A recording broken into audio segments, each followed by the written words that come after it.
Good evening and welcome.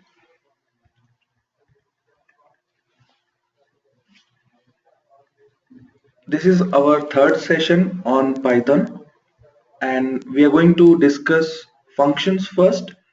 And if time persists, we are going to discuss further topics. All right, so let's begin. As we saw in our previous session, that what are functions? Functions are stored and reused steps. So there are some steps which we want to store and reuse at some later point of time. As you can see here, this is a function. What you see here is a function. We'll come to the syntax. This piece of code is a function and it holds some statements, some execution statements, which as of now in this piece of function is these two print statements. All right. Now what happens in a function is if you do not write the function, you would probably not able to reuse and you know you reuse this piece of code again and again in your program. So if you do not write say function and write the statements without a function, what happens? Say you write print hello and then you say print fun, all right, and you store this in a file, not in a function. Remember, we are not storing our statements, we're not storing our sentences in a function, we are rather just storing in a file, in a .py file. So what happens if I want to print hello and fun again and again? I would probably have to run the script again and again. Agree? But there are certain instances where you would want to execute this piece of code again and again, but not executing the script repetitively. So those are the scenarios where you should use functions. Now, when we write functions, the function has got a name. In this case, the function name is thing. And we call our function using our function name. All right, now let's see what is the syntax of writing a function. So function definition. So there are three steps. In fact, two steps. So first step is you need to define your function. All right, and then once defined, you can call your function. All right, so how do you define your function? Remember, the first step is defining a function. All right, so how do you define a function? Def is the keyword used to define a function. You say def and then the function name, and there comes parameters. We will discuss in our further slides what are parameters, but in this case we are discussing about the function we see in the slide is thing. The function name is thing without parameters, that is it has got no parameters, empty parameters. Parameters will be following the function name. Parameters will be following the function name inside these small brackets. This is the place where parameters would come. Right now there are no parameters as we said, and this is a function named thing. Now similar to our defining the body of any block, here also we need to take care of indenting out. Alright, when we say def, that is we are defining a function named thing, and we say colon, post colon, you need to indent your code to be able to write any set of statements which will be part of this function. Alright, now okay, let's see what is it doing. So def, we define the function. It has got this function is performing two operations, that is two prints, and let's see what happens. So this particular is 1. The block which I have drawn here is number 1. And what is number 1? Number 1 is defining a function. This completes our definition. Alright, now let's see where is the call of the function. Where are we calling the function? This block of code is calling the function. This is number 2. Alright, so if there was no definition, assume there was no definition, what would have happened? There should be an error, right? Since we do not have any function. Now let's see, let me just show you, try and execute it. Alright,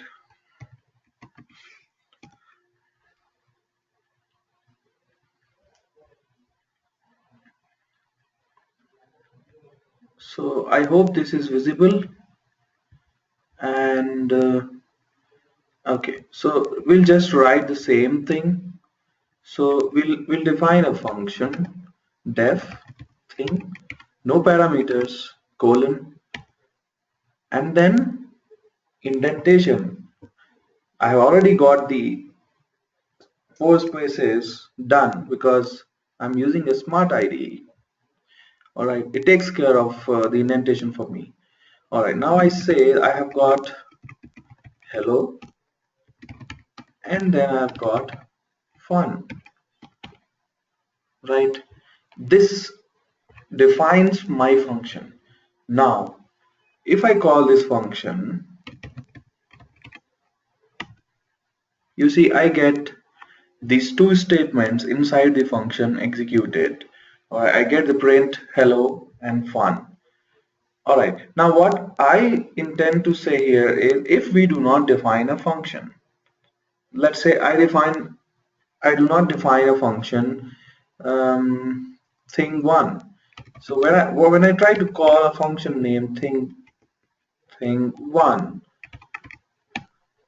alright, so to be noted here is that I get a name error, which is thing1 is not defined. Alright, so this clearly explains us that we need to define the function before calling it or using it. Correct? Alright, let's proceed. Okay, we have two kinds of function. The first category is built-in functions. What are built-in functions? We used few of the functions for type checking and type conversions, like float, int, and type checking, which is type. Alright, these and raw input, in fact. So these functions are built in, that is, they come along with Python. Alright, so these are called built-in functions. Now second category is functions that we define ourselves. So as in our previous slide, we try to define a function called thing, right? So this is in the category of user defined. This we also called as user defined. Alright, so which user has defined? The functions which user has defined is called user defined function. Two categories to remember: built-in functions and user defined functions. Alright, okay, here we come to the typical definition of a function. So function is some reusable code that takes arguments as input, does some computation and then returns a result or results. Okay, now here we have another point that a function is what? It's kind of a, you can imagine it as a mill, right? What happens in a mill? Say we, or specific, a flour mill. A flour mill. What happens in a flour mill? You give the raw ingredients and you get the output as the flour, isn't it? All right. So this flour mill, this box is your function.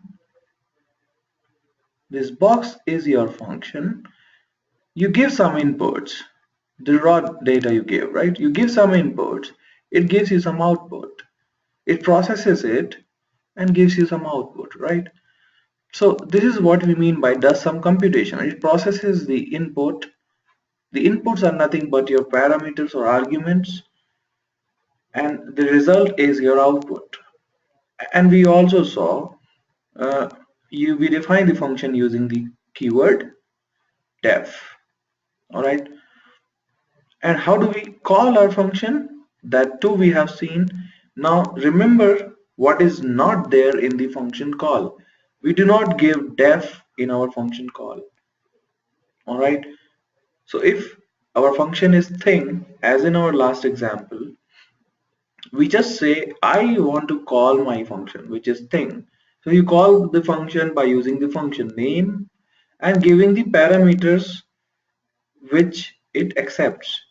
In our case, right now, the function does not accept any parameter, and hence we call it like this without giving any arguments. All right, we will see how it is done with uh, uh, giving some arguments or parameters. How does it work? All right. Okay, here comes a function with arguments. Okay, and remember now what is this max? Max is an inbuilt function, isn't it? Or you can say built-in, the opposite way, built-in function. So max is a built-in function which performs the maximum operation. It gives the maximum of the values provided. All right. Now max function here takes some argument. That is, arguments are to be treated as inputs to the function. All right. Okay. So the arguments or the parameters are to be treated as inputs to the function. All right. So what is the input? Is a string. Now what is the output of this function is w. As you can see here in the yellow one, the arrow says this is the output, this is the result, right? And why w? Because it has got the maximum. It's the character, it's the alphabet which comes at the last, right? Internally it is calculating as maximum. Now this is nothing but your function call, isn't it? See, we do not have a def here, so it is not a definition, it is a function call. While calling the function, we are saying that this function takes some inputs and it gives maximum of that. So we're trying to call function max with parameter. See, parameters and arguments will be, so these are the terms which will be used interchangeably. All right. So don't get confused with this. Okay, when I say parameters or if I say arguments, what you need to imagine is uh, something which goes inside the brackets. All right. Though we will see the differentiation between parameters and arguments, as of now, you need to treat both as kind of same thing. All right. So we call the function max over this string. We got the output as w, and we're trying to store this output in a variable using an assignment statement. and if you try to print big, as you can see here, you get the output as W. All right, I hope this is clear. Okay, as we do in our all sessions, if you have any questions, you can put down in the questions window and I'll try to address it. All right. Okay. Okay. Now, this is just again a pictorial diagram that we are treating function as a box which takes input, that is this is string as a input, and it gives you the max character in that string as the output. All right. So yeah, again, who wrote this code? So Guido, probably the creator of Python, wrote this code, because we are saying that max is a built-in function, right? We did not write it, being the users of Python. All right, we have this function built in, and probably I can show you that part. Um, all right, I can probably show you here. Okay. Okay. So we know how to take help on a function. All right. Okay, so this is what we're discussing about. Max. Max is the built-in function, right? And see what it's a very handy thing to get help. Always before Google, I probably take help from the help function available to us from Python. All right, it clearly says that it takes iterable as an argument. Iterable is nothing but which you can. It's a collection which you can loop on, and it gives you the largest item. Okay, you can try using it on um, different iterables, in fact. So I can probably show you one more example here. So if I say max of, say, 1 comma 2 comma 3, all right, and yep, so I just run this function on a different sort of iterable, which is a list, all right, and list of numbers, and I got the maximum number as an output. Okay, so let's proceed, and this is what so the function is defined by someone, since it's a built-in function. So somebody has written the code for it here, over here in this box. What we are concerned about is how do we use the built-in function max. All right, and we are using it the way is shown here. All right. Okay. Type conversion, these are some of the conversion functions we have been using till now. So those were also functions. We did not go deep into how those functions are, but now since we are discussing about functions, we have put this again here. So type conversions we have been doing in our previous slides, but so float and type, and in fact int, str, all these are functions we have been using. Okay, these are used to convert the type of the data. All right, string conversion. uh, if I'm going too fast, you can halt me if you have any doubt in between, but since we have discussed about this, I'm moving a little faster on these things. Okay, so we have already seen the conversion functions, right? Type conversion, string conversion. All right. Okay, now building your own function is what we would probably use in most of our project scenarios, right? So writing a new function using the def keyword followed by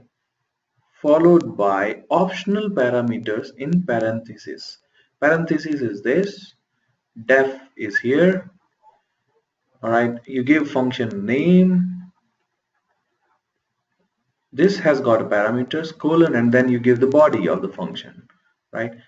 Remember this point, we indent the body of the function, right? So we have indented this, isn't right? So we have indented this. This defines the function but does not execute the body of the function. Now remember, this point is very important. From when you're defining a function, it doesn't get executed. Alright? Why it doesn't get executed? Because it just says that, hey, this is my function, and it is intended to print the lyrics. I'm a lumberjack and I'm okay. I sleep all night and I work all day. Alright, this is the lyrics it intends to print, but until you call it, until you call it, it is not going to get executed. All right, and in fact, we have already seen this. Uh, See, defining a function does not solve the purpose, the overall purpose. All right, let's see. So when I say def thing, I define this function and I say, okay, hey, I'm a function. All right, and I say done. What just happened? I cannot see, hey, I'm a function as an output, right? Because I just defined the function, I did not call it. So until you call the function,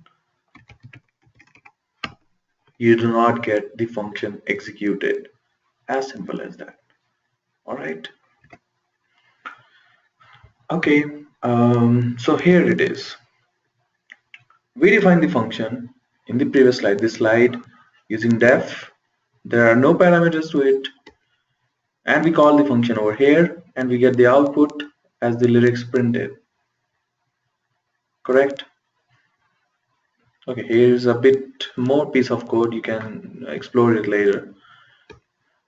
Definitions and uses. So once we have defined a function, we can call it as many times as we like.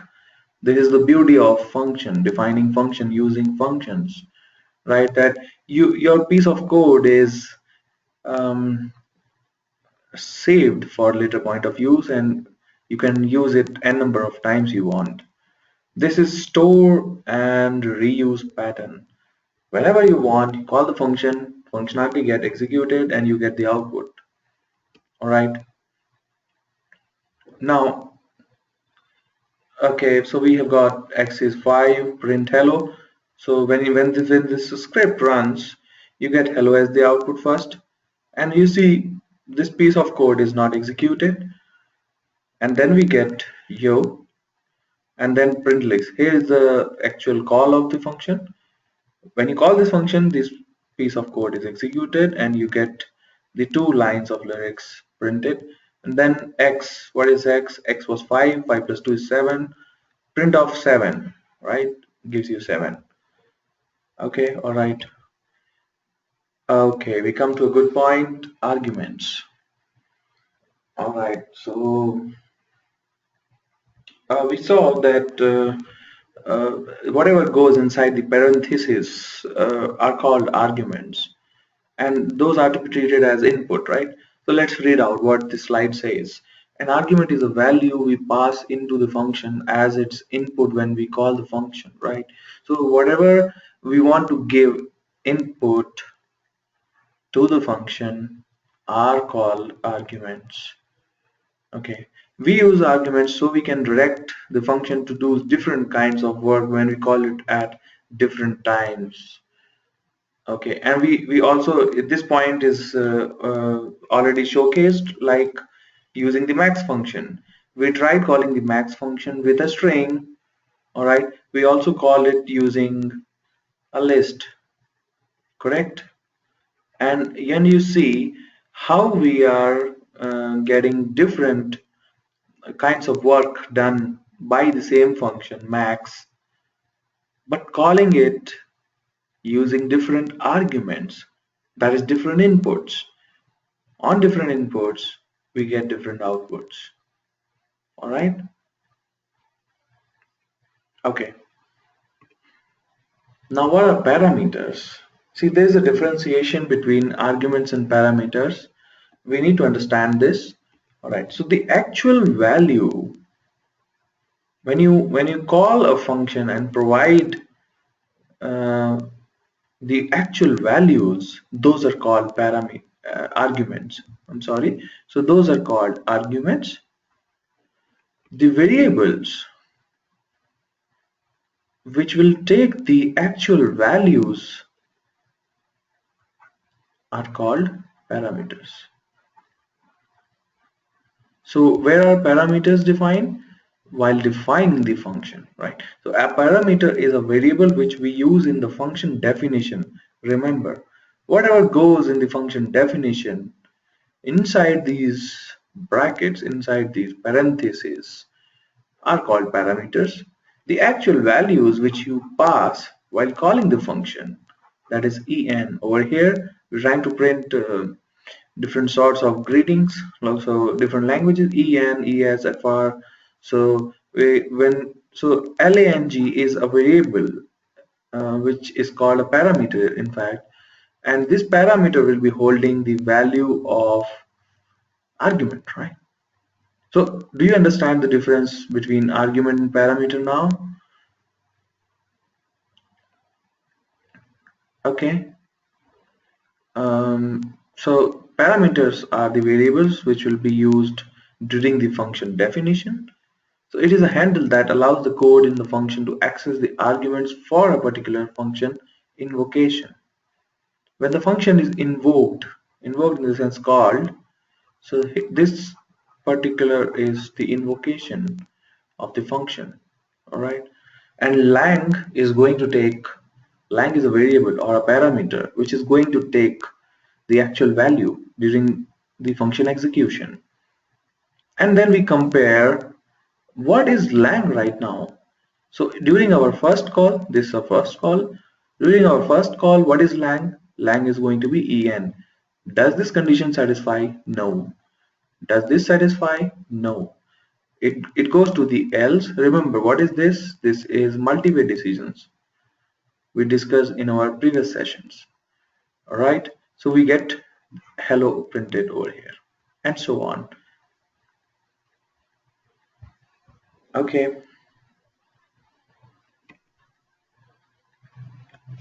All right. Let's see what are return values.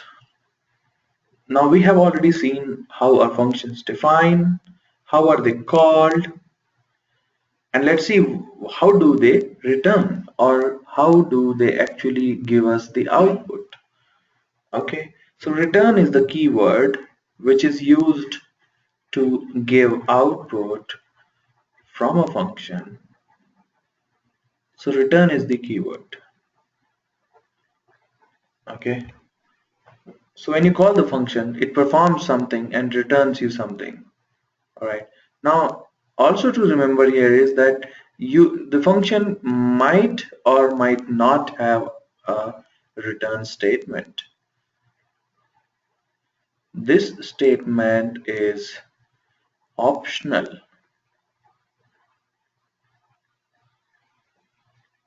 Okay, we saw in our previous slide here, we do not see a return over here, right? This is our function. We do not have a return keyword here, since the function just prints the output to the console. It actually does not return anything. And in this case, yes, we have got a return. Now this function returns the string to the caller. And whom does this function return to? It will return to the caller, right? Function returns to the caller. And who is the caller? Here we have the caller. Here we have the function call. So the value would be returned over here, hello, and you can see the output, right? Hello Glenn. And then again the function is called. This place would get the output from the return hello, and then you get hello Sally. All right. Now, a fruitful function is one that produces a result. Most of the times, A fruitful function is what we would write, because we want some output back from the function. If we are trying to write a function and call it, we want that function should perform the functionality and return us the output expected out of it. So return statement ends the function execution and sends back the result of the function. To whom does it send? It sends to the caller again. Alright.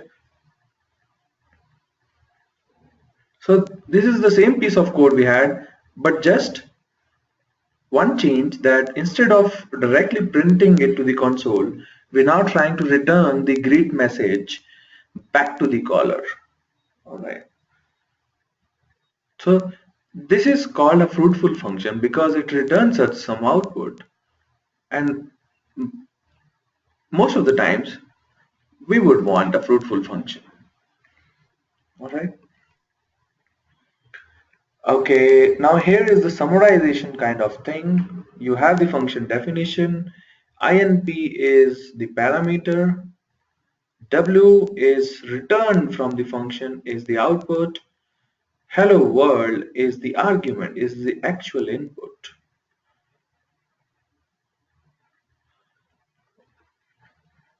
Alright, so actual input is hello world.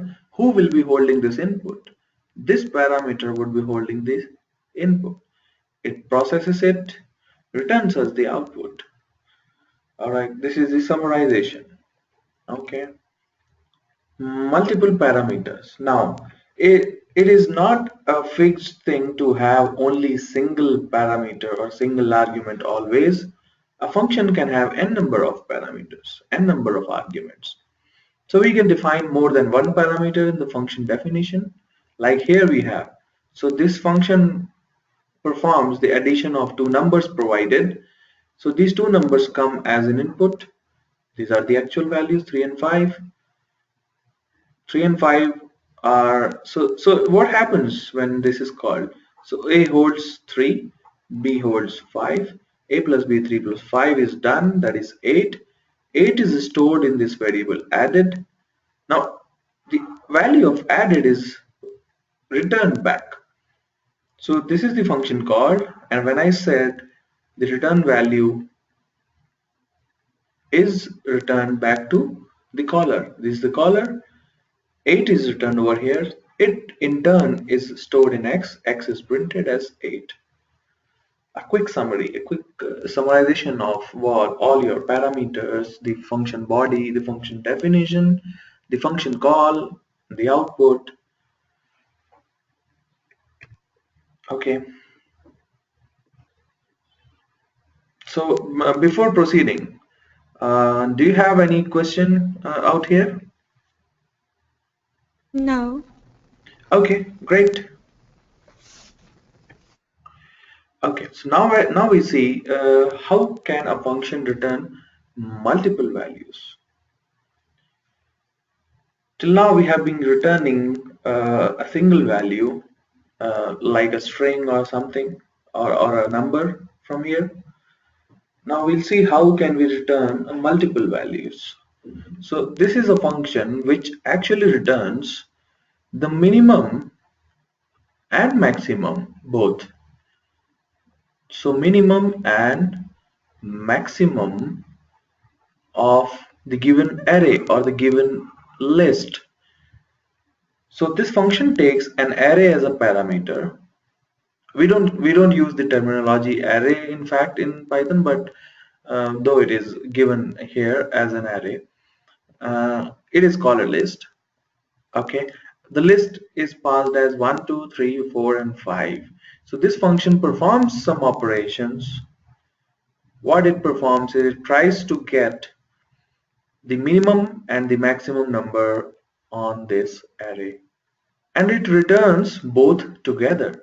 Now you see the last statement out here is returning two values, isn't it? And this in fact is called returning using tuple. This is another data type which we would discuss at some later point. So using a tuple, you can return multiple values, which in fact in this case we have written min and max. Alright, okay. Now till this point we have been discussing about fixed arguments. So we defined our function with a particular argument. What happens if you try to call a function defined to take two arguments, but you pass it three arguments? So what happens if let's see what happens. So what happens if I try to define a function add 2, and I intend to add two numbers, alright.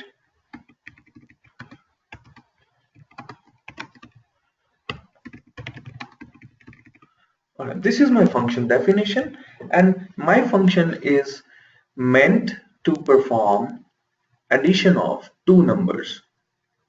What if I try to call this function using three arguments? Give it three arguments. Oops, I get an error, that type error. Add2 takes exactly two arguments, but we have given three. Alright, so this is what is called fixed arguments. Now let's see how can we define our function to accept variable number of arguments, that is to accommodate as many number of arguments we would want to pass. Alright, that is done using variable arguments, and there are two methods to perform this variable arguments definition. We will see one by one. So the first one is using a star arg. It is not a hard and fast rule to give this particular parameter the name arg, but as a practice, people have been giving arg. So remember a star over here. This is an important thing. If you want to have variable arguments,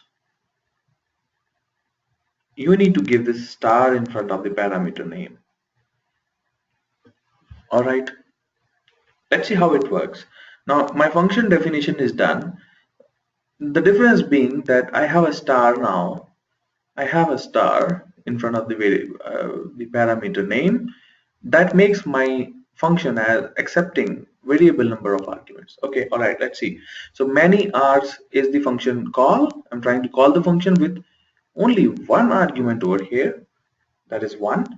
Now what I get an output is I was called with len of arg. What is len of arg? Is just 1, right? We have got only one number. Arguments arg, what is the value of arg, is also 1. What you see over here is a tuple again. Okay, now this first method of giving variable number of arguments is performed using a tuple. We'll see how it is. Let's try to call the same function with three arguments now. When we try to call this with three arguments, what is printed? I was called with len of arg. Now remember, arg is taking these arguments as a tuple. So if you see what is printed at the last, arg, the value of arg is nothing but 1 to 3 inside the parenthesis, and 1 to 3 inside the parenthesis is called tuple. This is the syntax of a tuple. Alright, now everything you give as variable number of arguments, multiple arguments, goes to this parameter. This parameter at runtime becomes a tuple. Agree? This is how you can pass multiple number of arguments. All you need to remember is the star, which does the magic. Alright, now let's see the second method of giving variable arguments. variable arguments. The first method is using a tuple. The second one is using a dictionary. Dictionary is nothing but another data type which also would be discussed in the coming slides. Okay, the difference in the previous one and this method is here we had a single star, now we have double star. And in fact, why do we need two variable arguments methods? Can't we just have one? But the point here is it is variable keyworded arguments. Alright, when you want to give something like key and value, these are of course variable number of arguments, but with a different purpose, that they come in this manner. They come in the manner of key and value. Alright, so greet me. What does greet me do here? It takes this variable number of arguments. In this case we have two, that is the name and the age. We say my name is Yasub, age is 10. So KW args is going to be a dictionary, and it's going to be a dictionary like this. Alright, and when you try to access this, what happens? This is how, in fact, don't worry much about this, but it's easy to understand. So we're trying to see if KW args is not none. That means we have one element at least in this dictionary. So somebody has at least passed a single argument. Alright, we're checking. If we have at least one element out here, it's not none. None is for empty, right? Or nothing. Empty or nothing. Alright. So if we have at least one element out here, we try to loop over in this dictionary and see what do we have in that. So for key and value in kwargs.iterItems, this is the way to loop in a dictionary, one way to loop in a dictionary. So we are trying to check all the keys and values in this dictionary. So, and we are trying to print. So print %s is for a string, printing a string. And so in fact this would be a string over here. All right. So %s equals to %s and key and value. So overall, this is trying to print all the elements in the dictionary. So we get name is Yasu, age is 10. This is the output. Alright, so the two ways to deal with variable number of arguments, one way is using a tuple, another way is using a dictionary. Alright, when we have the keyword, we want to give key and value sort of thing, we would use double star. When we just want the values to be taken as variable number of values, we are going to use a single star. Alright. Okay, till now we have been discussing about the fruitful functions. Okay, now what is void functions? Void functions are non-fruitful, that is, they will not return any values. Functions that do not return any values are called not fruitful or void functions. And we would not want to use them in most of our cases. Okay. Another aspect of functions is that till now we have been passing the values as an arguments, isn't it? We passed the greet function. What did we pass here? We passed the string, in fact, isn't it? Alright. These are values, these are literals we are passing, these are the values we are passing here. What we are discussing in this slide is how do we pass a function as an argument. Can we pass a function itself to a function? This tells how can you pass a function to a function. So let's see. We have got two functions here. One is circle, another is shape. The shape function takes two parameters, two arguments, shape and the name.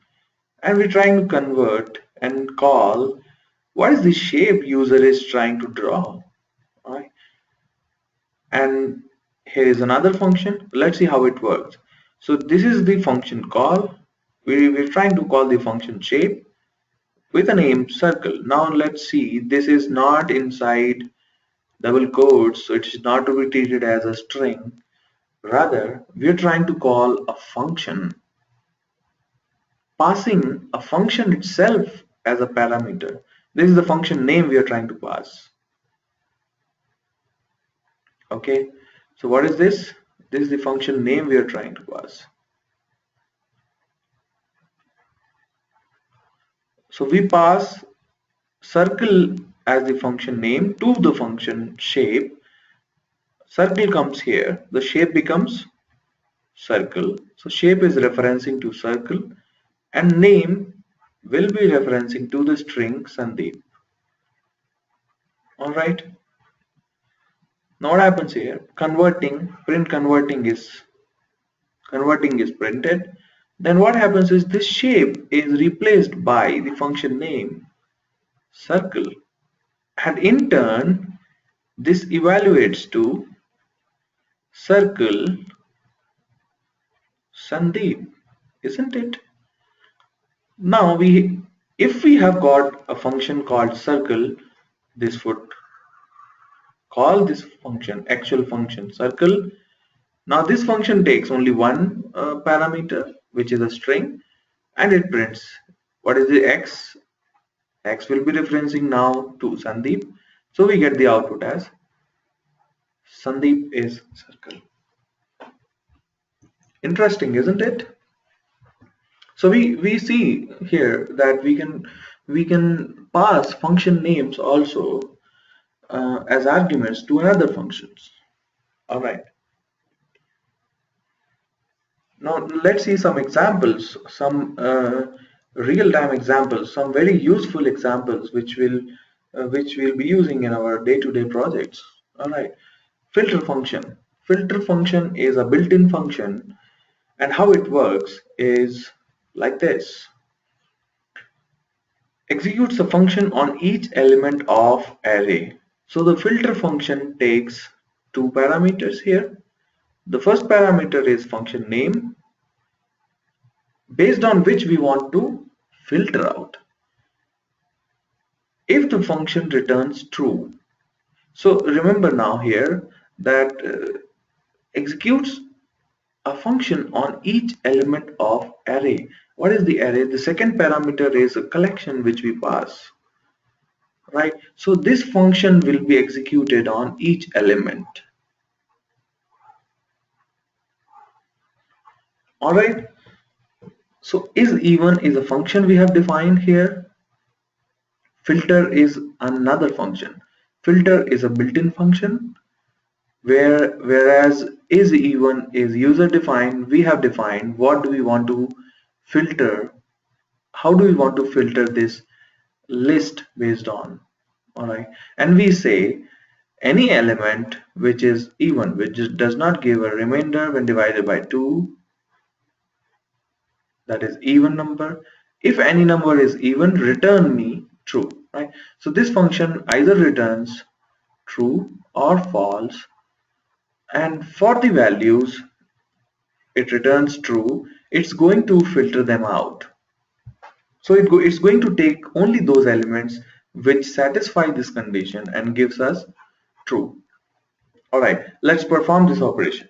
So what we're trying to do is we're calling this built-in function called filter, passing another function is even and an array or a collection on which we want to filter. All right, so the first element will be passed is 1. 1 comes here. Is 1 completely divisible by 2? No, it returns false. Since it returns false, the resulting output, resulting array is going to contain only filtered items, only items which satisfy this condition. You see how useful this is?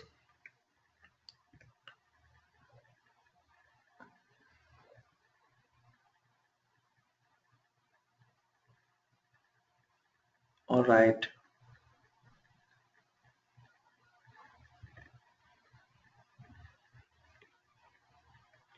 Okay, let's proceed further. Another function to discuss is map. How does map work? This function again takes a function as a parameter and an array on which to operate on. But unlike filter, it's not going to filter based on the return value of it's not going to filter out based on some boolean value that is true or false. Rather, it is going to apply this on each array element, that is one square, all right, two square, or rather it's not square, I'm sorry, so it is multiplication, right? So it is multiplying the number by 2. So 1 into 2 is 2, 2 into 2 is 4, and we map our own function, that is user defined function, to this map function, and this function is applied to each of the element on in ARR, and we get this as an output. Easy enough, right? Okay. Let's see another one, which is reduce. How does reduce works? Again, reduce inbuilt function. It takes a function and a collection as parameters. And how it works is it works on two element of array. So it's going to take two at a time. All right. Now these two are passed, summed up, and this is a recursive. Until we get just one element as an output, it's a recursive call. All right, so 1 plus 2 is 3, 3 plus 4 is 7, all right, and then 7 plus 3 is 10. Let's see exactly how it works in the following slide. See, this is how it works. First, it takes 1 and 2, performs the sum, gives us 3. 3 and 4, performs the sum, gives us 7. Internally, it's going to be a recursive call, as I said. So 7 plus 3 is going to be 10. So until we get a single output, this is going to continue. All right. And reduce actually reduces your array to a single element array or a single output. Okay. So here we have a question. Okay, so can you try to match this thing up, Ganwang? Hmm? Can you try to match this with the appropriate definition? Say, what does filter match to? Is it a single value, the output? Oh, oh, um, reduce is a single value. So Uh, reduce is a single value, true. Filter is C less than or equal number of value as input. Okay, Mm, filter is less than or equal number of values, correct? Map is as many values as input. Okay, so let's see how did you perform. Okay, let's see if your output is correct. In fact, it is correct. Great. Thank you very much. Thank you. Okay, so this was all about passing functions and where are the different usages of it. All right. So let's see another type of function which is called a lambda function. All right. What does a lambda function does and why do we need another sort of function? Alright, so lambda functions are also called anonymous functions. So lambda functions are called anonymous functions, and they can be used quickly. So wherever you feel that my function definition is going to be small enough to be accommodated in a single line of code, we should use lambda function. Okay, so here on the right hand side, the code piece you can see here gives us a clearer picture. So def fx, this is how we would define our usual function to give us square of a number, isn't it? The number passed is x, it is going to return x squared. When we call this function with 8, we get 64. Here is another example where we have skipped the usual definition using the def, rather we have used the keyword lambda. So lambda functions are defined using lambda keyword. Alright, and they are called anonymous because they really have not got any name. Do you see a function name over here? No. So lambda is the keyword to define the function, but it does not have a name. Alright, what it actually takes is just the parameter, and this is the output to it. Alright, the parameter and the output. This is the parameter and this is the output. Lambda is a keyword to define the function, the anonymous function, the lambda function. And always you should remember, if your need to define a function is small, like your function definition is going to be small enough, try to use lambda function. They look cleaner and smaller. So you don't have to use the keywords def and give your function a name. But the point comes, how do you call a lambda function? This is how you call a lambda function. So this function reference should be stored in a variable so that you can call the lambda function. Because lambda functions have not got any name, any specific name. And if at all you want to call the lambda function, this is how you have to do. That is, you need to store the function reference in a variable name, and then using the variable name you can call this function. Alright. Okay, these are the examples we have showcased here using a lambda function rather than defining a function using def. So remember, how did we call our filter function on? How did we call our filter function in the previous slide? Filter, here we have filter, right? So we defined our own function to pass that function name in the first argument.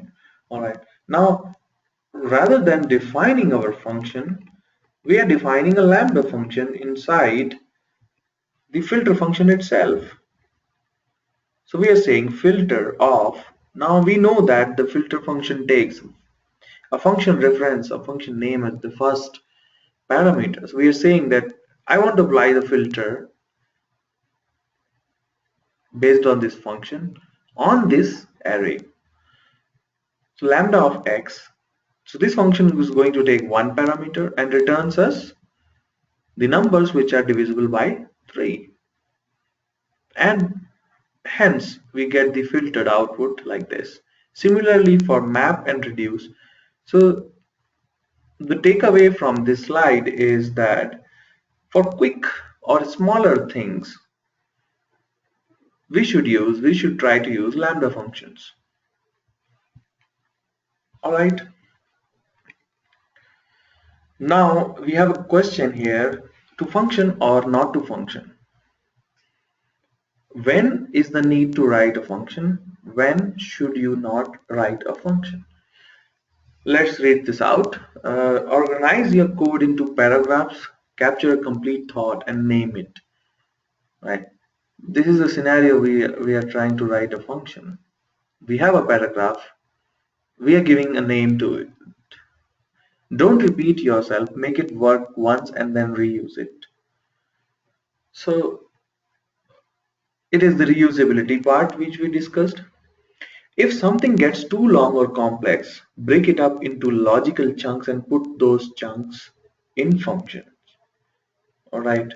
So if your functionality, say you're trying to write a function to perform an operation, and your program is going long enough, it's growing huge in terms of lines of code, and you would probably want to write or break this particular long piece of code into small chunks, that is small logical entities called functions.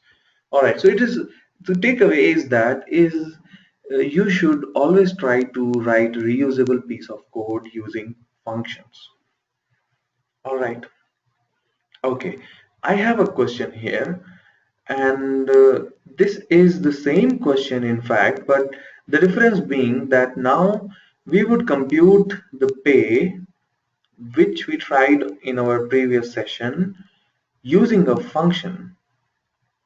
Now we would want to write a function which computes the pay based on the given parameters. And what are the parameters? The number of hours the employee worked, and what is the per hour rate, pay rate for the employee. All right. So Yamang, I would request you to try this function, writing this function. All right. Okay. And I Okay. will All make right. sure that this slide is made available to you after the session. Okay. Okay. And try writing this function. And if you face any trouble, any problem, we can discuss in our next session. All right. Okay. Okay. Okay. So let's see the summary. The summary is we discussed about functions here. We discussed about built-in functions, type conversion, string conversion, parameters, arguments. We also saw the difference between parameters and arguments. We discussed about fruitful and non-fruitful functions, and also discussed about map, reduce, and filter, very useful functions. How do they work? How do we pass functions inside the functions? How do we pass functions as parameters in fact? All right. So this is all we discussed in this particular uh, slides. Do you have any questions so far?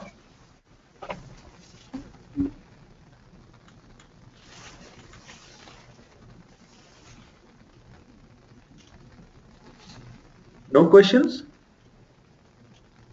Uh, hmm. I have a question. Okay, yeah, great. Go ahead. Uh, I saw in the code sometimes at the end of the line we have the this like a colon, not a Colon, colon, colon, right.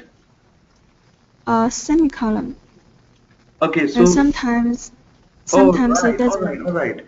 So just a Mhm. minute. Let me try to understand your problem. And I believe you're Right discussing here. about this particular part, Mm, correct? yes. Okay. Yes. So this is an optional.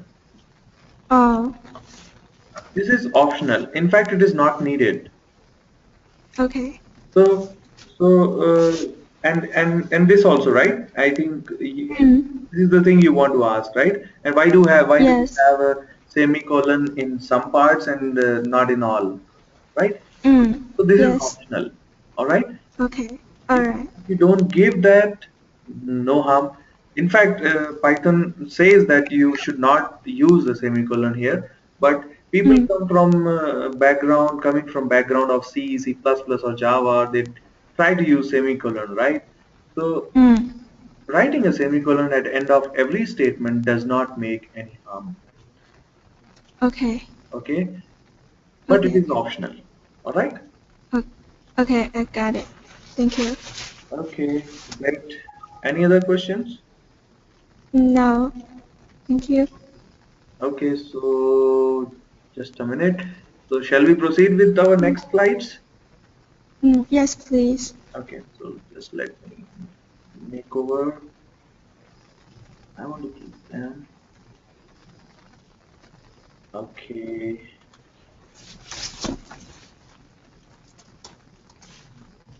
Okay, we'll try to cover most of it, but if we are short of time, we'll try to cover the remaining part in our next session. All right, so I'm going to mute you again here. Okay, Okay, and okay, as an end, we have questions. We'll unmute you. All right. all right. Okay. So let's proceed with the next part. So we discussed just now about functions. Now we are going to discuss on the iteration or the looping.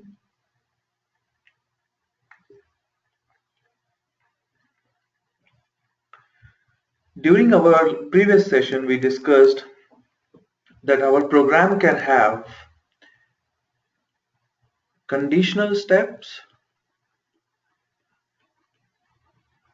all right? It can have repetitive steps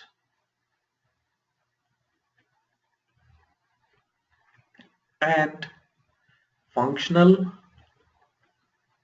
and sequential and so on, right? So we discussed about various sorts of steps which can be in our program, and we also discussed about the conditional steps in our previous session. Here we are going to discuss about the repetitive steps we talked about in our first session, which is called looping or iterating, all right, repeating these steps. Let's begin. Okay. So what is repeated steps? What are repeated steps? So there are certain steps, certain statements which we want to repeat again and again based on a condition or a certain number of times, right? So we take help of our looping idioms, which are while and for. We do not have a do while in Python as we have in C, C++ or Java. All right. But we would use while and for all our looping or iterating purposes. Okay. And these steps we have in fact seen our last slides. So we have the keyword while. Let's discuss about the while keyword first. While is one of the method to perform looping. While takes a condition, and based on a condition, based on the evaluating or evaluation of this condition, it performs the following steps. It repeats basically, right? So we have n5 here. So is 5 greater than 0? This condition, as we discussed in our previous sessions, evaluates to true or false. All right. So now 5 is greater than 0. Yes, it is, in fact. So it evaluates to true. If the condition evaluates to true, which is following the while keyword, the block of code inside the while. Now remember, we have an indentation. We have indent out here. All right. So the block of code following the while is executed. Print n. N is what right now is 5 is printed. Now n is reduced and is decremented from 5 to 4. Now n is here also called iteration variables because that is the variable based on which we are going to iterate or loop over. Alright, this diagram tells it clearly. So till we have the yes coming out of this condition, we're going to perform this all over again and again. Alright, until we have a no. When we have a no, we are going to stop looping this. What we are going to stop looping? This block of statements which we have inside the while loop. Alright, this is how you loop over using a while.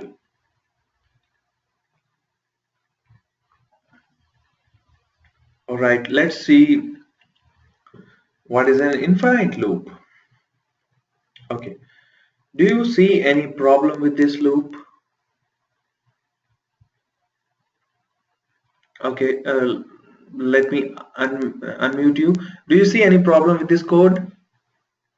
Yeah, man? N will always bigger than 0, so the loop will never stop. Exactly. So as we discussed that our iteration variable, which is n, should have a stopping condition, and this decrement is a very important part of looping. If we do not decrement, it's going to be same, and this loop is going to run infinitely, correct? So Yes. yeah, so in this case the problem is that we are not decrementing n, and n is 5 always, which is greater than 0, and this loop is going to run infinitely. Alright, now any problem here in this loop? Uh, N will never bigger than 0, so the loop will not start. You can skip the loop and print dry off. Exactly. Great. Thank you very much. Alright, so as we saw that we have two scenarios. One was looping infinitely, that is, we did not put a break condition or stopping condition for the loop. In the second part, we saw that this loop doesn't in fact start because the condition does not satisfy. Alright, now what if we want to break out of the loop? What if we want to break out of the loop in between? That is, our looping, say for example here in this case we intend to loop 5 times. What if we want to break at the third step? Let's see how to do that. And the break statement, you need to remember this keyword break. The break statement ends the current loop and jumps to the statement immediately following the loop. So if we have a break statement, now what it does that it ends the current loop. What is the loop here? Just follow this particular piece of code. Okay, and we are seeing what happens that if break comes, it jumps out of this loop, and where is the end of the loop is in fact here. This particular line is not part of loop, correct? Because of the indentation, right? It is same indented to the while, so it is not part of the loop. All right, now let's go over this code. So while true, remember, if we do not have a break condition, this is a kind of infinite loop because the condition is explicitly given as true always. Now while true is true, that is the condition is true, it goes inside, takes input from the user, that is raw input. User inputs some string hello there and goes to the line. We try to compare if the line is equals to done.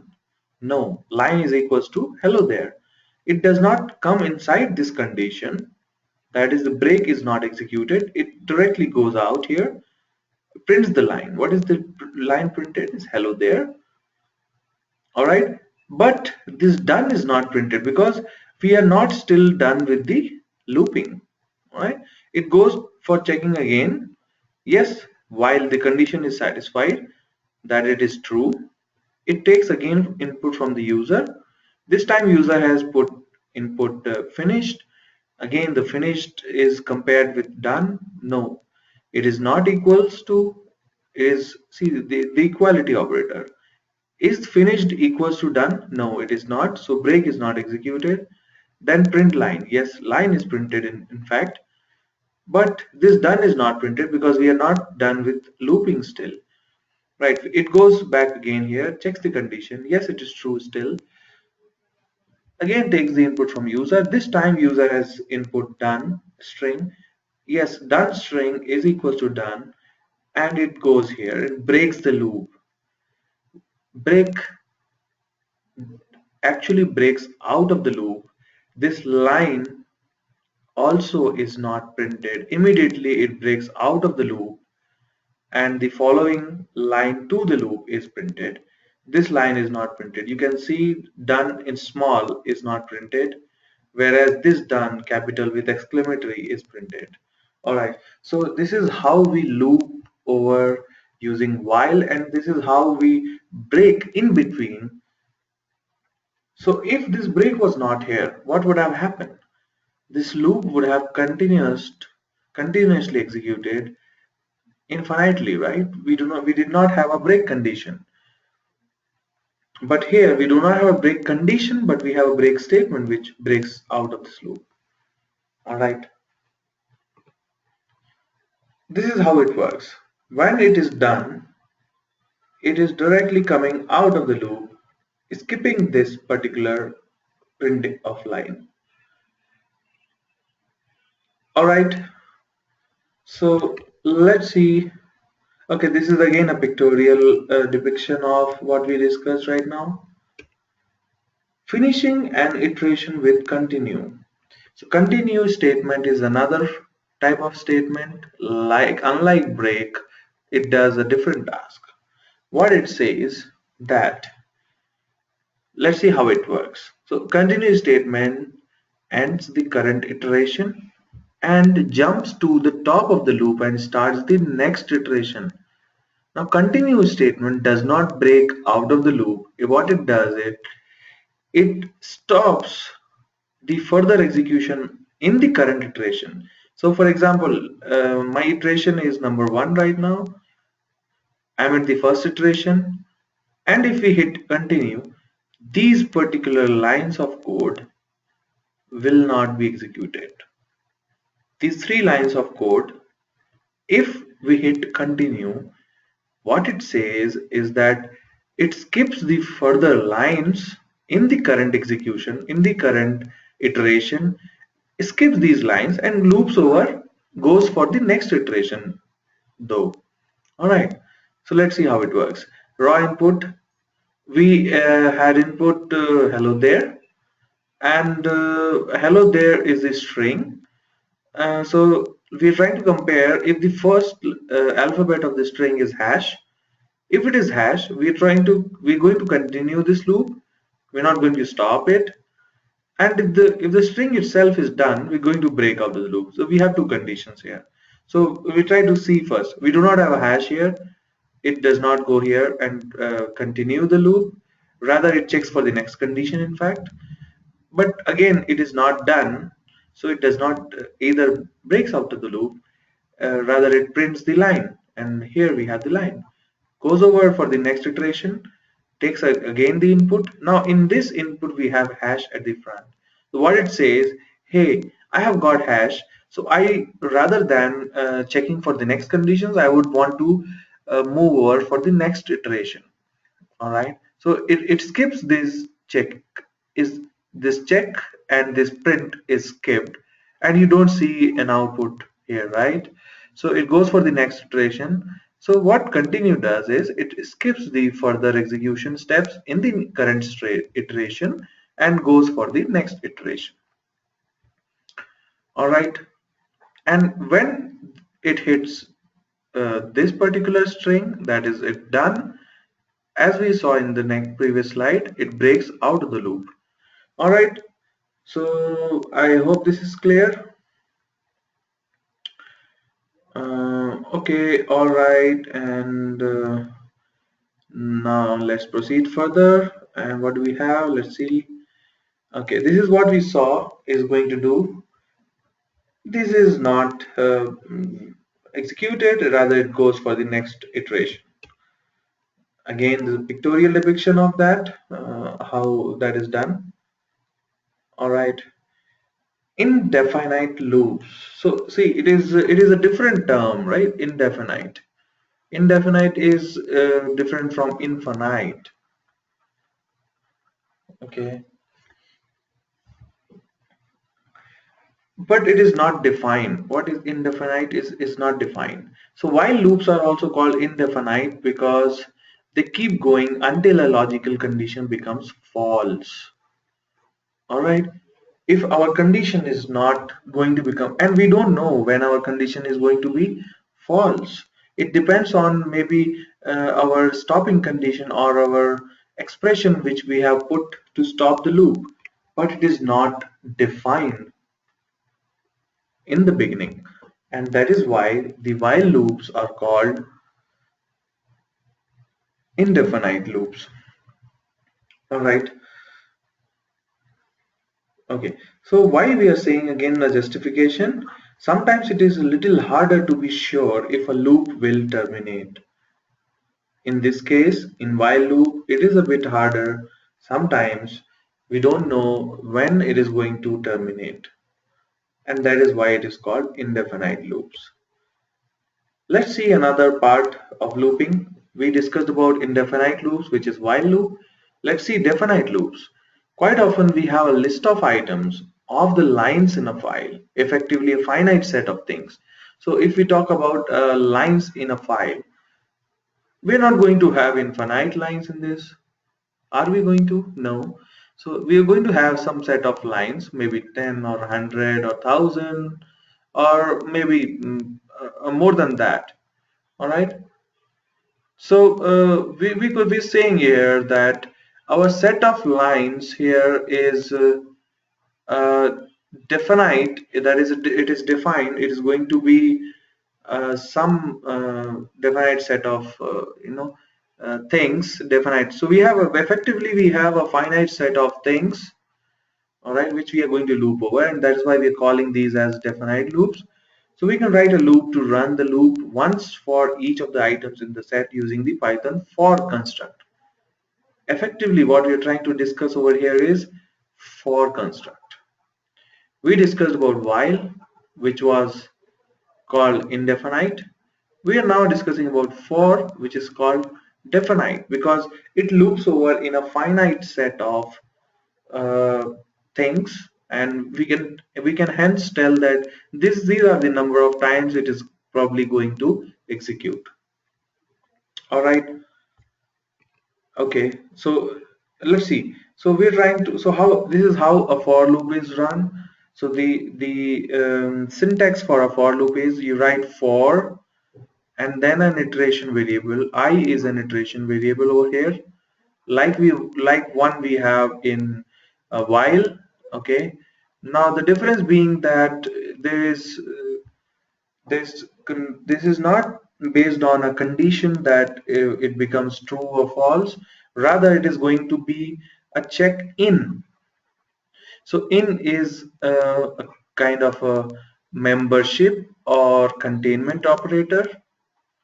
Okay, membership or containment, and it's going to check the membership in the given collection. So we have a collection following the in. So you need to remember it is going to be almost same in all sorts of for loop we are going to write. So we write for and then the iteration variable, and then in we're going to check, because we're going to loop in a finite set of uh, elements, which is a collection we have taken. Though we have taken a hard-coded collection of 5 elements here, it can be a variable which in turn evaluates to a collection in this place. We'll see further in our further examples. All right.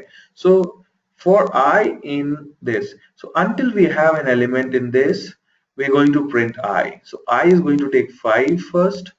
It prints 5, then it takes 4. So 4 takes care of forwarding the value of I. All right, Like we manually did in while loop, we said n is equals to n minus 1.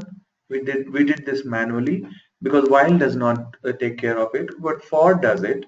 Okay, so I is going to take 5 and then 4 and then 3 and so on till 1 is going to print this. So it's a very simple looping over here. We'll see some little complex examples also going forward.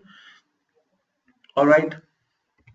So why we call definite is, I hope that it is clear right now that we have a definite set of elements, and as I said, it is not going to be a fixed like see a hard-coded collection we have to give here. So we have defined a collection here, a collection of names, and in turn stored it in a variable friends, and we are trying to loop over all these friends and wish them Happy New Year. All right, so what you're trying to do is for friend in friends. Okay, so this friend is a looping or a iteration variable. It's going to take one value at a time from this collection. Okay, and it's going to print greet them a Happy New Year one by one. So you see the output as Happy New Year Joseph, Glenn, and Sally, and then done. All right, isn't it good? So we don't have to deal with the uncertainty of ending up the loop. We don't have to deal with that. Now there is when you use a definite looping. All right.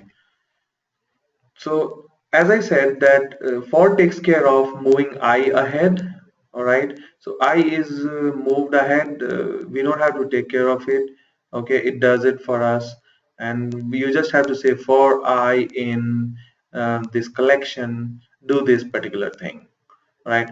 And remember here again the indentation. So everything you need to block following the colon, right? You need to tell that, hey, these are the set of statements I'm going to write. Please keep it under the parent statement or the for or the if or whatever the parent statement you're going to write. Uh, it tells that this is my block of code which I'm going to keep it together under this parent. All right. All right, let's see. Looking at in, I think we have already discussed this. So this violet color one is the body of our loop, and the rest I think we have seen. We have a sequence or the collection, and we have the containment or the membership operator, and we have the for keyword and iteration variable. All right, this is the same thing. And this is one by one. This picture tells you how exactly it is going to loop one by one. So I is going to take 5 first and going to print it. Then I is going to take 4, okay, and then going to print it, print this, the body, and then I going to, and so on, right, until there is an element in the collection. So quite often we have a list of items of the lines of files. I think this is the repeated slide. We've already seen this. Okay. Okay, and as I also said that you don't have to worry about what is going to, how do I loop over in a dictionary and all. The overall syntax is going to remain same. That is for I in so and so collection. All right. I think when you write some sort of code, it's going to be more clearer. All right. So let's see how do you write smart loops. Okay, so it is always good to initialize your some variables. All right. So if you're trying to write, so see, I'm just going to give these guys a name. So this I call as initialization. This is the loop construct. Okay, this is the body of the loop. And okay, fine. This is kind of ending or checking basically. All right. So okay, so it is always good to initialize your variables which you are going to use inside your loop. Say for example, you're dealing with a list or something. It is always it is always good to have it initialized before you start looping. Say for example, I have a list. I want this list to be filled inside this loop. So I should be initializing this list with an empty list, saying that right now it is empty, but going forward, when I try to loop over in the data, uh, I might want to fill this. So it is always good to have an initialization, and then you have the for construct, and then you have the body which will perform operation on your variables or something. And it is always also good to have a print or a debug statement which can possibly give you the cause of maybe if your loop doesn't end, or loop gives you erroneous output, right? So you should always put a print statement maybe, or some debug statement which can look at the variable's current value or the current looping which might be causing a problem. All right. Okay, here we come is the same again. We have a collection again here, so it's no different. Let's move forward. Okay, okay, what I'm going to do is unmute you again. Okay, and I'm going to run through some numbers, and you need to, keep an eye on this and be fast enough. All right, Yanwang? Mm-hmm. Okay. Yes. Keep an Mm. eye on this and give me the largest number you see. All right. Okay. All right. So I'm going to start. All right. Mm. Let's start. 74. Great. Good. Okay. 74, right? Yes. All right. Great. So see, this is what we are going to do now. We're going to have a collection of elements, collection of numbers here, and then we're trying Mm-hmm. to write a program to find the largest number in the collection. All right. Mm. So let's understand this. How does it work? Okay. So as we said that we're going to have an initialization step. All right. So Mm. let's see this, and we're going to have an initialization step. We are saying that hey, my number, the largest number right now I have is -1, probably. All right. So because all numbers would end up being greater than this, so I am initializing this variable, which I'm going to compute in this for loop, and I'm going to say that as of now it is -1. So this becomes my initialization step. All right. And I say that before this, what is the value? Before this is -1. And then I'm going to loop over this collection, given collection. And I'm saying if the number is what? The num is the iteration variable. It's going to loop over here, take one by one number from here. So 9, is 9 greater than largest so far? What is largest so far? -1.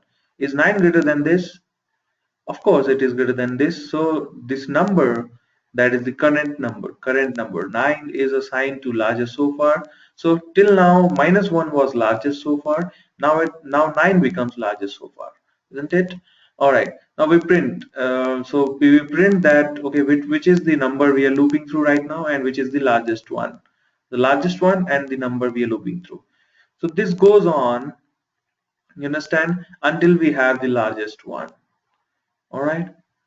Uh, okay, so this is how you find the largest number in a given collection using a finite, that is a definite looping construct, which is for loop. All right, now counting in a loop. What does this particular loop does? Um, it's basically counting the number of elements in the given collection. So again, notice here that we have got an initialization step. What if we don't have initialization step? If you don't have initialization step, uh, my count probably would go wrong, right? So I am initializing that I don't have a count right now. My count is 0. And when I start looping over in the collection, I start counting also. When I see a number here, I increment the count by 1. When I see another number, I again increment the count, and so on until I find the total number of count of number of elements in the collection. All right. I think this should be fine. Summing again, the different sort of things you can perform on looping over in a definite collection, right? So this basically sums up, so sums all your elements, all your numbers in the loop, in the collection, and gives you the total sum, right, which you have got here as 154. All right. So if you feel that I'm going a bit faster, you can always stop. Because I feel this is not a much of a deal to give more time to each of these code. All right, but if you feel we should go over in a particular code, we can stop. All right. So we just saw how do we find the largest in the collection, how do we count the number of elements in the collection, how do we sum numbers in the collection, how do we find the average again. So there are n number of applications. We have just covered a few over here in the slides. Okay. All right, so filtering in a loop. What is filtering? We want to say that if I want the output of all the numbers which are greater than 20 in the given collection, and this is a sort of a simple filtering you could apply in your looping. All right, so it's all about how do you write the body of the loop. And also to remember here is we discussed, right, we have to you see we discussed about just a minute. So we discussed about writing a smart loop, initialization, writing the body, and look at the variables. This is the step I'm going to tell you now. So where are you looking at the variables? All right. So this is where you are initializing it. Okay, and this is the body of the loop. Where are you looking at it? So here you see, this is where you're looking at. These are the prints, these are the debugs which would help you see where exactly you are at the current loop and what is the value of your calculating variable right now. This helps you. Maybe probably when you ship your code, you can remove them, but while you are developing your code, it's always good to have such debugs or prints. All right. Okay, filtering also search using a Boolean variable. So you can probably say if my value is 3. Again, it's like if it is found, you just say it is found. So you're comparing. So you put a if condition, it's based on a Boolean, isn't it?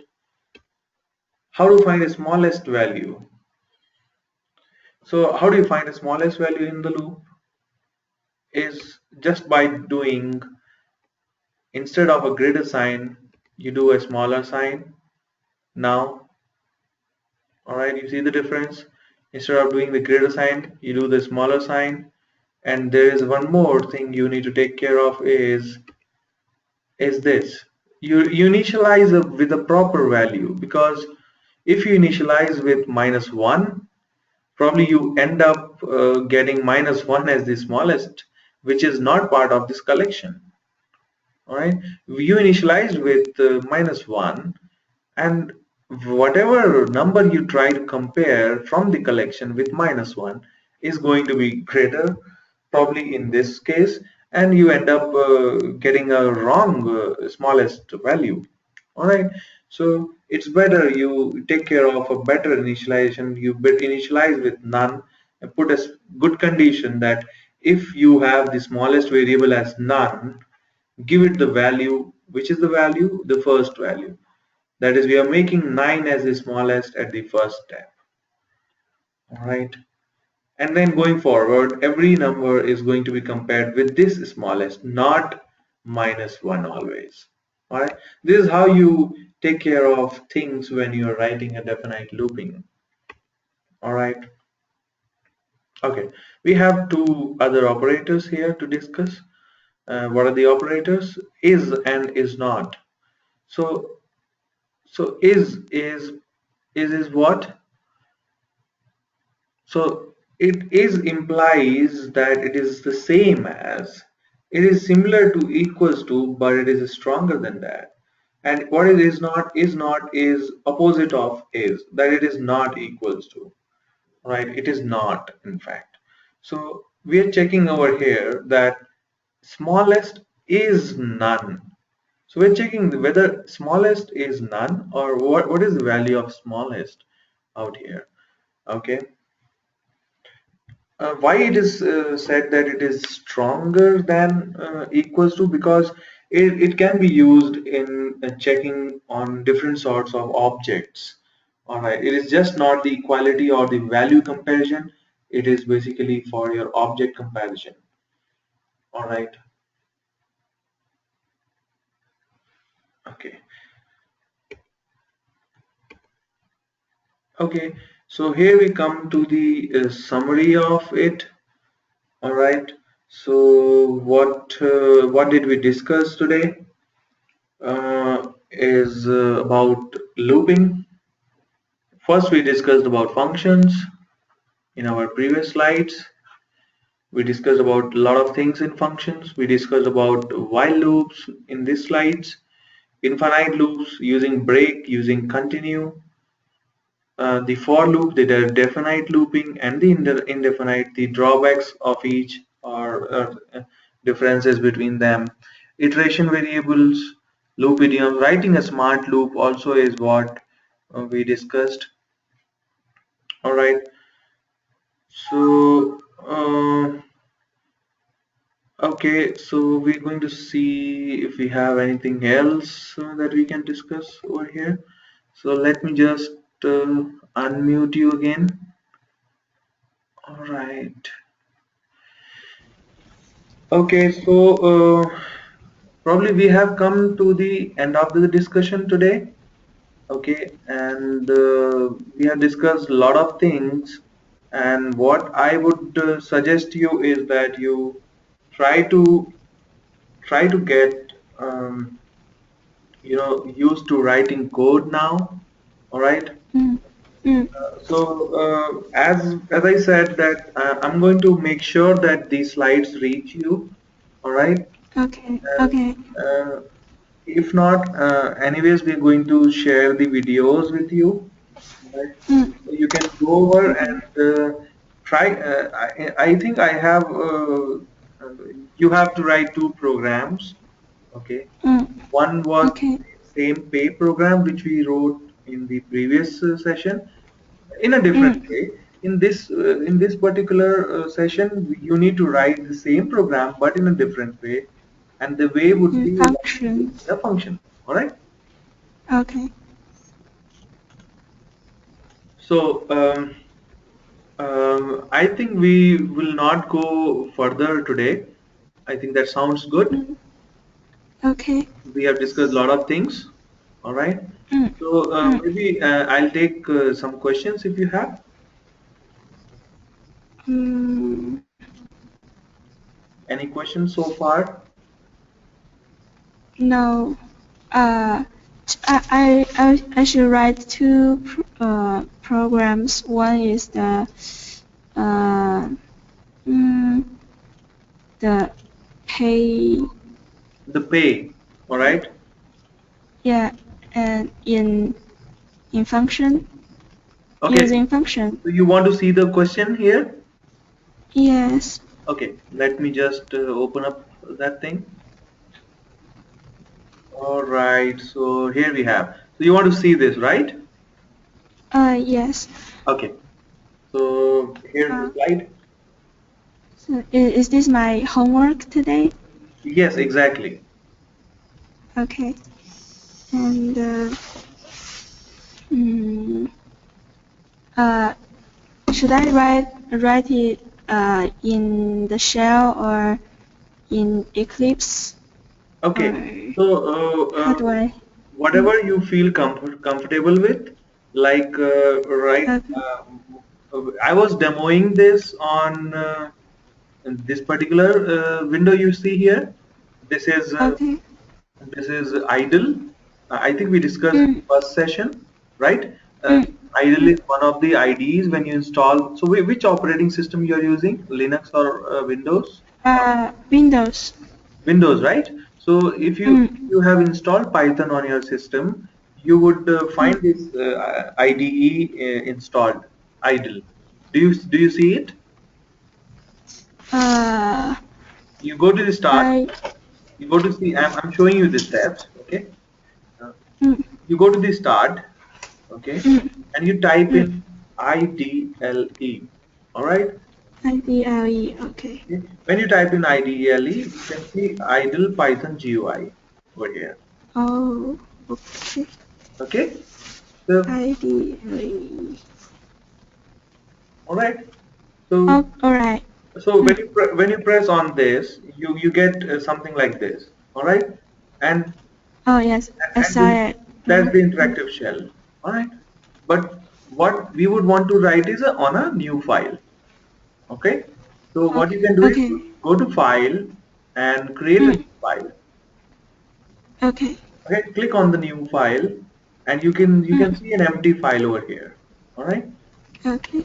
and what Okay. you can do is say, for example, I want to write a function add, and which we discussed Oh. today, a and b. All right, and then Mm. you see it indents the code also, and you say a plus b. All right, and then I want Mm. to call this function now with 3 and 4. I will Mm. save this file as some file say test.py. All right, Mm. Mm. and save this, and I will go to run. Oh. You Mm. see, you see run here. Uh. Okay, Yes. yeah. Yes. Once you save the file, you go to run and run as module. Oh, run as module. Okay, run Okay. as module, Mm. and Mm. oops, I have no output because why? Can you tell me? Mm. Because didn't print. Exactly. Uh. I have not put Mm. a print here, right? Mm. I just said print this, and I run it again, run as module. Yep, Oh. here I have it. Yeah. All right. Yeah. All right. Okay, so this is one of the ways you can execute your code. All right, but Okay. you have, as we discussed in our first session, that you can Mm. run this on Eclipse. All right, Mm. you can run on Mm. idle. You can in fact run your shell. If you are using Linux, you Mm. can run on your shell also. All right. Okay. But Mm. All I right. would prefer writing in a file using an IDE, maybe idle or Eclipse or PyCharm. Mm. All right. Yeah. I installed in Eclipse, but when I try to add the plugin PyDev, PyDev. it there's an error and the installation stopped. Oh, is it? So So yes. do you have the first session slides with you?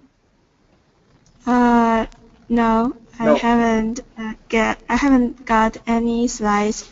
I Okay. will get them today. Mm. Okay. So I will make sure to Mm. so that all the slides for Mm. all the three sessions reach you. Okay. Mm. By Okay. maybe by tomorrow morning or something Indian time. Okay. All right, Okay. and Mm. you can go over it and try to find help on the slides. If you do not get Okay. any, we can look at it. But meanwhile, you can try writing all the programs in idle as I showcased you right now. Okay. Okay, you might be having Okay. idle if you are using Windows as I showed you. Do you have it? Mm. Uh, yes. Yes, so you can use idle to write all your programs. All right. Okay. Um. Okay. Okay. I will use. Any other question? No. No. Thank you. Okay. Thank you very much for attending this session. Yep. Mm. Have Thank a nice you. day. Have a nice day. Yep.